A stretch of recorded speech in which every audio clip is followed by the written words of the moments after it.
What's happening, everyone, and this time let's take a look at the iOS 12.2 running on the iPad. So this is an iPad review. Let's get started with this video right now.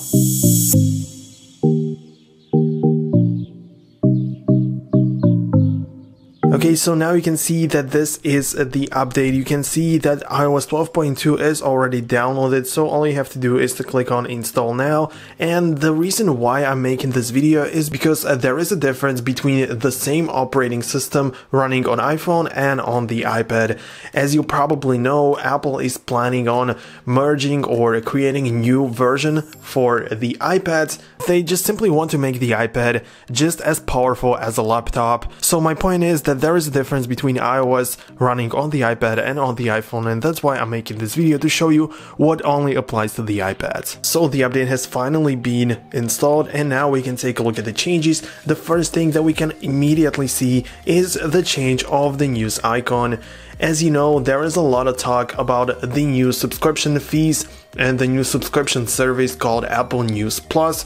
I made a dedicated video just about that and explaining to you if you should subscribe and what it actually means, all of the things you need to know about it. Click on the link in the description and make sure to find out all of the things you need to know about it. The next thing I want to point out is that many people use iMessage on their iPad too, and with this iOS 12.2 there is a change in the quality of the voice memos or voice messages that you send to another person. Right now it is a lot more clear and it is just simply better quality. By the way, if you are new here on this channel and if this is your first time here, then think about subscribing, because I will try to follow with some other videos regarding this version of iOS, and also I will try to make videos about new versions for the iPad when they come out. So definitely click on the subscribe button and make sure you don't miss it.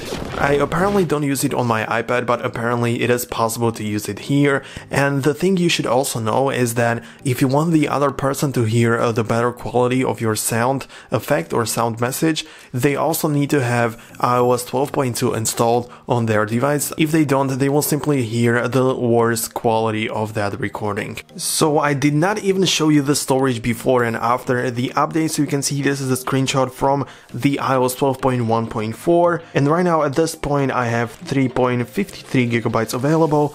And now you can already see that something is different here. Anyways, I will tell you about this later in the video, but now just notice that we have 3.44 gigabytes. And I didn't download or delete anything, it's just the same, and that means that this update took some storage away, which isn't something that we like to see, but it isn't too much on the other hand.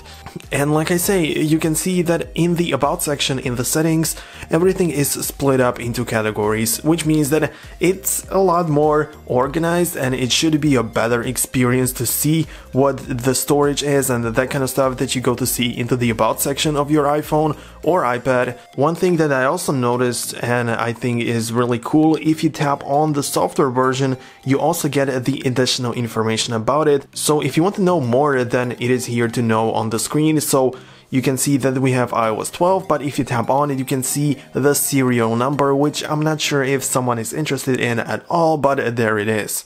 Okay, so I'm not sure if Apple actually wants the iPad users and people using Apple TV to use their iPads to control it. I mean, to have the remote control downloaded on the iPad, but in the iOS 12 there is a change, and the icon in your control center for the Apple TV remote looks a bit different. It doesn't have the Apple TV on it, it simply has the remote and the picture of the remote. So it's a bit different. The animation when you open it up is a bit different as well. And probably nobody uses iPads to control Apple TV. Let me know down below in the comments if you do it like this.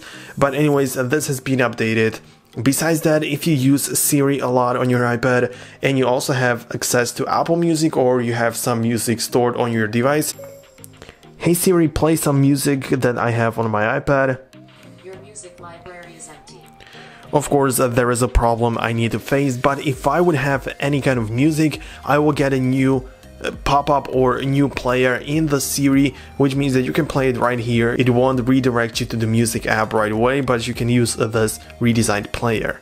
Now here's the thing that it's gonna affect a lot of people, I would say everybody, and it is the new way Safari works. So in a Safari, if you will try to search for some kind of thing, you're going to notice that we get these arrows next to your searches because these are very useful. You probably know them from the YouTube app. It means that if you are searching for something and if I would tap on the thing that I was searching for, it would redirect me and open up the website or the Google search. But if I tapped just on the arrow next to it, it would just put it to the search bar and I could keep on writing and keep on typing to see and to search for anything I want. So you get the point, and it's really just a tiny addition that's gonna make the Safari a bit different and more useful. As we already talked about Safari, if you go to the settings of Safari, there you will be able to find out that Do Not Track is by default turned off, so you don't have the ability to turn it on and back off or keep it however you want. It has been disabled for everybody,